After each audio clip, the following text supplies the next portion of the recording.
ঝড়ের গতিবেগ বুঝতে না পেরে আমরা রাস্তায় বেরিয়ে দেখি হঠাৎ ৮০ কিলোমিটার বেগে ধেয়ে আসছে রেমাল সাইক্লোন।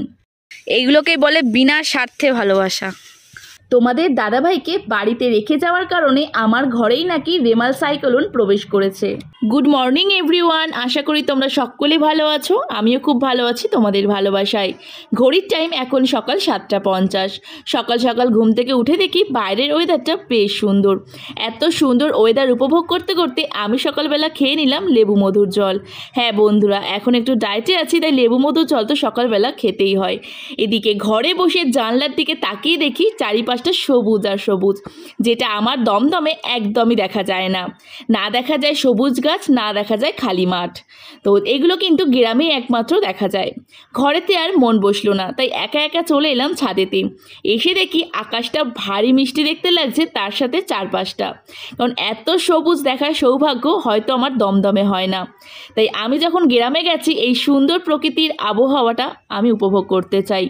এদিকে দেখো আমি একা একাই ছাদে একটু ঘোরাঘুরি করছিলাম আর এত সুন্দর ওয়েদারটা উপভোগ করছিলাম। ভারী মিষ্টি লাগছিল। এদিকে আমি দেখতে পেলাম দূরে একটা তাল গাছে কত তাল হয়েছে। তালের শ্বাস খেতে খুব ভালো লাগে। এই সময় কিন্তু তালের শ্বাস বাজারে পাওয়াই যায়। তোমরা কারা কারা খেতে ভালোবাসো অবশ্যই আমাকে জানিও। আর আকাশটা দেখো। হ্যাঁ বন্ধুরা, আজকে কিন্তু রেমাল আসার কথা। এদিকে চলে এলো মশলা কাকু, তাই মশলা কাকু থেকে আমি নিয়ে নিচ্ছিলাম মশলা, যেটা আমাদের বাড়িতে প্রায় হয়ে থাকে, বিরিয়ানি। প্রথমে এসেই কাকুকে বলেছিলাম তুমি আমাকে 1 প্যাকেট বিরিয়ানি মশলা দাও। কাকু আমাকে বিরিয়ানি মশলা দেওয়ার পরে দেখতে পেলাম প্যাকেটের মধ্যে অনেক রকম মশলাই আছে, সবকটা মশলাই ছিল গোটা। মশলাটা দেখার পর আমি বললাম কাকু তুমি আরেকটা মশলা দাও। বিরিয়ানি তো আমাদের বাড়িতে যখন তখন হয়ে থাকে, তো বেশি করে মশলা নিলে বেশ সুবিধা হবে। তো যেই বলা সেই কাজ, দুটো মশলা নিয়েই নিয়েছি আর পার প্যাকেট নিয়েছিল 50 টাকা করে। কাকু চলে যাওয়ার পর এবার তোমাদেরকে দেখাই কাঁঠাল গাছটা। একটা গাছে কত কাঁঠাল হয়েছে। আর গ্রাম আমার অনেক ভালো লাগে, এর আগে অনেক ব্লগেই তোমাদেরকে বলেছি। চারিদিকে সবুজ আর সবুজ, কি মাঠ কি গাছ, ভারী মিষ্টি দেখতে লাগছে চারপাশটা। তার সাথে ছিল মিষ্টি হাওয়া। চারপাশটা কিন্তু মিষ্টি একটা পরিবেশ। এই মিষ্টি সুন্দর আবহাওয়ার কারণ কি জানো বন্ধুরা? আজকে সন্ধ্যায় আসছে আমাদের সাথে দেখা করতে রেমাল। তোমরা সকলে সাবধানে থাকো। তোর নাম কি? অনুরাগ। জোরে জোরে। অনুরাগ। অনুরাগ? হ্যাঁ। ও, স্কুলে ভর্তি হয়েছিস? হ্যাঁ। স্কুলে ভর্তি হয়েছিস? হ্যাঁ হয়েছি। ভালো লাগে পড়াশোনা করতে?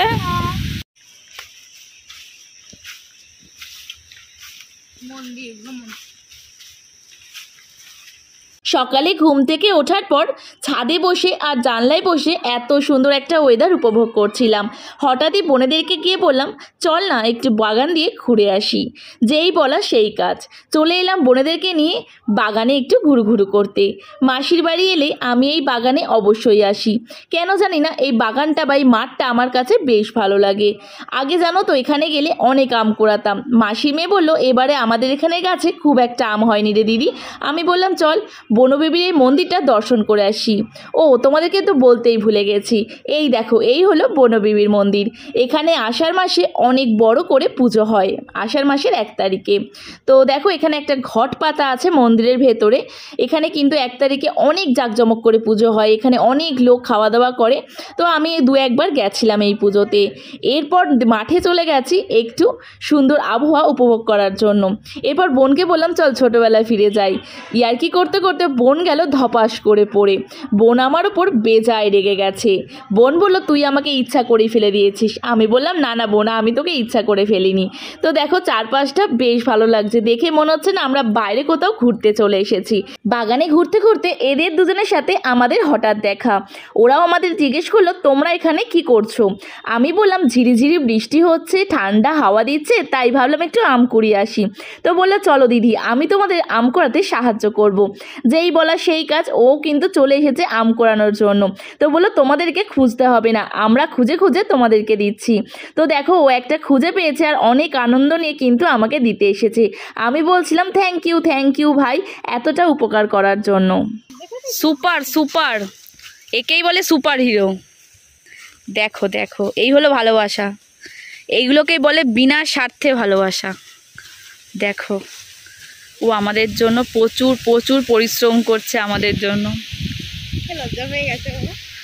আম খুঁজে খুঁজে দিচ্ছে, 3টে আম ওই খুঁজে দিয়েছে আমাদেরকে। আমরা তো চোখে দেখতেই পাচ্ছেন, দেখে নিয়ে আয় দেখো কইটুখানি আম, এখনো বড় হয়নি, আর বড় হবে না, বল হবে, গাছ থেকে পড়ে গেছে, কিন্তু পাকা পাকা ছোট্ট পুচকি আম। সাবাস, আম পেয়েছে দেখো।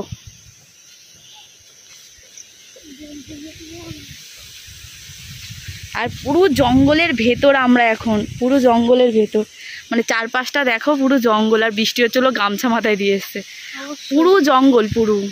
যেখানে এরকম ঝড় হলে টপ টপ করে আজ থেকে আম পড়বে, আর সেখান থেকে আম কোড়াবো। এই আম কোড়ানোর মজাটাই যেন অন্যরকম। সে একটা পাই আর দুটো পাই, একটা আম পাই কি দুটো আম পাই, কিন্তু এই কোড়াতেই বেশ ভালো লাগে। দেখো, দেখতে পাচ্ছ ভিউটা কিন্তু দারুণ লাগছে, আর পুরো সবুজ আর সবুজ। ও সবুজ গেঞ্জি। বনে বাগানে ঘুরে বেরিয়ে এসে দেখি মা এখানে একা একা রান্না করছে। মাকে বললাম আমি তোমাকে একটু হেল্প করব। মা বলল তাহলে তুই দই কাতলাটা কর, দই কাতলাটা তুই খুব ভালোই করিস, আর আমি ডিমের বড়াটা করি। দুজনে মিলে রান্না একদম কমপ্লিট করে ফেলেছি। এই দেখো এখানে আছে মাছের ডিমের বড়া। মাছের ডিমের বড়া খেতে আমরা সবাই কিন্তু খুব ভালোবাসি। আর যে আমগুলো বাগান থেকে এনেছি সেগুলো পাশেই আছে। এদিকে মা মাছের মাথা দিয়ে কুমড়ো, উচ্ছে, বেগুন, আলু দিয়ে চচ্চড়ি করেছিল। আর এখানে ছিল সকালে রান্না করা ঘুগনি, যেটা মাসি নিজের হাতে করেছে। মাসির হাতে ঘুগনি খেতে আমি ভীষণ ভালোবাসি, তাই মাসিকে বলেছিলাম তুমি ঘুগনিটা রান্না করে তারপরে যাবে নেমন্তন্ন বাড়ি। আর এদিকে আমি যে দই কাতলাটা করেছিলাম, এই সেই দই কাতলা। কেমন হয়েছে বন্ধুরা অবশ্যই জানিও। খাওয়া দাওয়া কমপ্লিট করে আমরা বসে পড়েছি লুডো খেলতে। যে ভাইটা আমাকে আম কুড়িয়ে দিয়েছে সে আমার কাছে আবদার করলো, চলো দিদি একসাথে একটু লুডো খেলি। আমরা হলাম গভীর বাগানে ঘুরতে এসেছি। দেখো চারপাশটা একটু ঘুরে দেখাও, আকাশটা দেখাও, ঠিক আছে? যেমন মেঘ করেছে সেরকম কিন্তু ওয়েদারটা বেশ সুন্দর লাগছে, চারদিকটা গাছপালায় ভরা। এত সুন্দর একটা প্রকৃতি অনুভব করব, তো এই আনন্দে বেশ ভালো লাগছে। আর কত সুন্দর হাওয়া দিচ্ছে। আজকের ওয়েদারটা কিন্তু ভারী মিষ্টি, জানি না কথা শুনতে পাচ্ছ কিনা। তো চলো ঘুরে ঘুরে দেখাবো। আর রাস্তা পুরো কাদায় কাদা, চারপাশে একটু নিচে দেখিয়ে দে, দেখো কাদায় কাদা ভরা।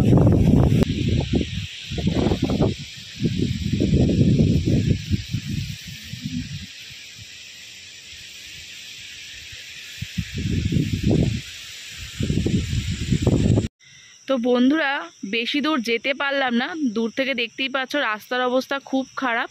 আর ও পাশটা পুরো কাদায় কাদা, একদমই যেতে পারিনি। আর রাস্তায় কিন্তু কাজ হচ্ছে, কারণ এই রাস্তাটা খড়িবাড়ির সাথে যুক্ত হবে। আর এইভাবে মাটি খুঁড়েছে বলে রাস্তায় আরও বেশি কাদা হয়ে গেছে বৃষ্টিতে। তো চলো বাড়ির দিকে যাওয়া যাক। আর প্রচুর হাওয়া দিচ্ছে, ঝড় উঠেছে হালকা হালকা। বাড়িতে এসে দেখলাম কারেন্ট নেই, তাই সারা সন্ধেটা আর ক্যামেরা অন করা হয়নি। ডাইরেক্ট চলে এলাম রাতের ডিনারের টেবিলে।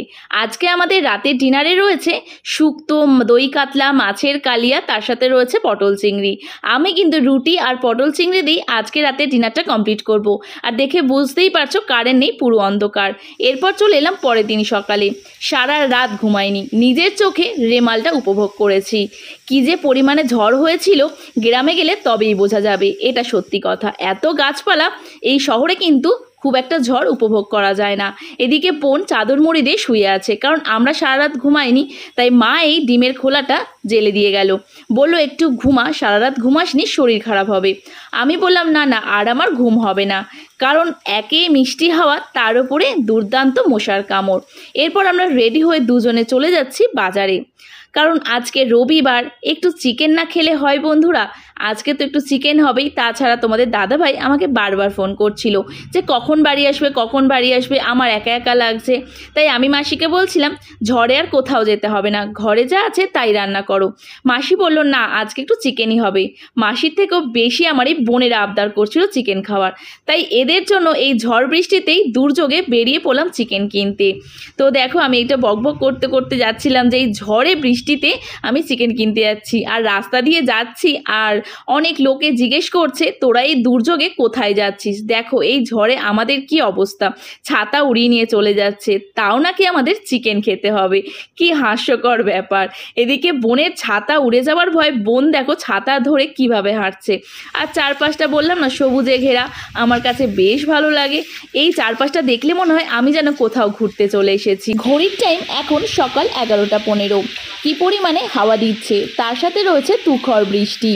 আজকে আকাশ দেখে মনে হচ্ছে একদমই বৃষ্টি থামবে না। ওয়েদারটা বেশ ঠান্ডা ঠান্ডা। এরপর চলে এলাম রান্নাঘরে। এসে দেখি বিরিয়ানি একদম কমপ্লিট হয়ে গেছে আর বোনেরা লাঞ্চ করতে বসে পড়েছে। তো চলো আমিও লাঞ্চটা কমপ্লিট করে নিই। ক্যামেরাটা কিন্তু সেদিন আর অন করা হয়নি, কারণ সারাদিনই মাসির বাড়িতে কারেন্ট ছিল না। আজও কারেন্ট নেই। চলে এলাম পরের দিন সকালে। সকালবেলা ঘুম থেকে উঠে ঝটপট রেডি হয়ে গেলাম, কারণ তোমাদের দাদাভাই বারবার ফোন করছে বাড়ি চলে এসো বাড়ি চলে এসো। তাই সকাল সকাল উঠেই মাসির বাড়ি থেকে রওনা দিলাম বাড়ির উদ্দেশ্যে। এখন আমরা আছি নাগেরবাজার রোডে। তো চলো বন্ধুরা, বাড়ির খুব কাছে চলে এসেছি। বাড়ি ফিরে আবারও ফিরছি ক্যামেরার সামনে। বাড়িতে ফিরে আমার ঘরে প্রবেশ করে দেখতে পেলাম একই আমার ঘরের কি অবস্থা, বিচ্ছিরি নাজেহাল অবস্থা। টেবিলের যেমন অবস্থা তার সাথে রয়েছে বিছানার বাজে অবস্থা। দাঁড়াও এবার রান্নাঘরটা তোমাদেরকে দেখাই। আমার পুরো কপালে হাত বন্ধুরা, দু চোখ থেকে শুধু জল পড়তে বাকি ছিল। দেখো বাইরের যে হ্যাঙ্গারগুলো ছিল তার মধ্যে কত জামা কাপড় জড়ো করেছে তোমাদের দাদাভাই কাচার জন্য। আমি শেষ বন্ধুরা, আমি শেষ। আজকে আমি কত কাজ করব বলো তো ভগবান, আমি যে কেন বেঁচে আছি। এত কাজ করব এই গরমে, কি যে কষ্ট হবে, আমি কাকে এই কষ্টের কথা বলি। হ্যালো বন্ধুরা, স্নান করে চলে এলাম ক্যামেরার সামনে। এখন ঘড়ির টাইম দুপুর 3:20। আর মাসির বাড়ি থেকে আমরা যখন বাড়ি আসি তখন কিন্তু পুরো 11টা, মানে সকাল 11টা বাজে। এসে ঘরের ভেতর ঢুকে দেখি বসার জায়গা নিয়ে একটু যে রেস্ট নেবো সেইটুকু জায়গাও নেই। তো ঘরে তো বিচ্ছিরি অবস্থা করে রেখেছে, সেটা তোমাদেরকে দেখালাম কিন্তু। তো এরপর আগে স্নান করে নিলাম, যেহেতু আমার মাসির বাড়ি কীর্তিপুর, মানে আমাদের বাড়ি থেকে 1-1.5 ঘন্টার রাস্তা, সেই জন্য এসে আগে স্নান করে নিলাম। স্নান করে ঘর গুছিয়ে জামা কাপড় যা ছিল সমস্ত কাচাকুচি করে এখন স্নান করে চলে এলাম ক্যামেরার সামনে। কতটা কাচাকুচি করেছি তোমাদেরকে তো অবশ্যই দেখাবো, ছাদটা পুরো ভরে গেছে জামা কাপড়ে। তো চলো এখন দুপুরে একটু খাওয়া দাওয়া করে নেবো। মা কি রান্না করেছে সেটা তোমাদেরকে দেখাবো, কারণ আজকে আমি এসে আর রান্না করতে পারিনি, কারণ এত কাচাকুচি করেছি যে আর রান্নাঘরে ঢোকার টাইমই হয়নি। তো সঙ্গে থাকো, চলো ছাদে কতটা কাচাকুচি করেছি তোমাদের একবার দেখিয়ে আনি। দুটো চাদর এখানেই মেলতে হয়েছে, ছাদে আর জায়গা নেই। চলো ছাদটা এবার তোমাদেরকে ঘুরে দেখাই। দেখো এক ছাদ জামা কাপড় কেচেছি, তবে শুধু তোমাদের দাদাভাইয়ের একার না, আমারও জামা কাপড় কেচেছি যেইগুলো মাসির বাড়ি নিয়ে গেছিলাম। তবে মনে মনে ভাবছি আর তোমাদের দাদাভাইকে রেখে কোথাও যাব না, যেখানে যাব তোমাদের দাদাভাইকে সঙ্গে করে নিয়ে যাব। এরপর মাসির বাড়ি থেকে এনেছিলাম তোমাদের দাদাভাইয়ের জন্য গজা। তো আজকে মা কিন্তু রান্না করেছে মাছের ঝোল আর ভাত, এই দিয়ে আজকে লাঞ্চটা কমপ্লিট করব। এই ভিডিও এখানে শেষ করছি বন্ধুরা। আশা করি ভিডিওটি তোমাদের ভালো লেগেছে। তোমাদের সাথে দেখা হবে অন্য একটা ভিডিওতে অন্য কোনো দিনে। ততক্ষণ তোমরা খুব ভালো থাকো, সুস্থ থাকো। এখনের মতো নিচ্ছে কিন্তু বিদায়, টাটা।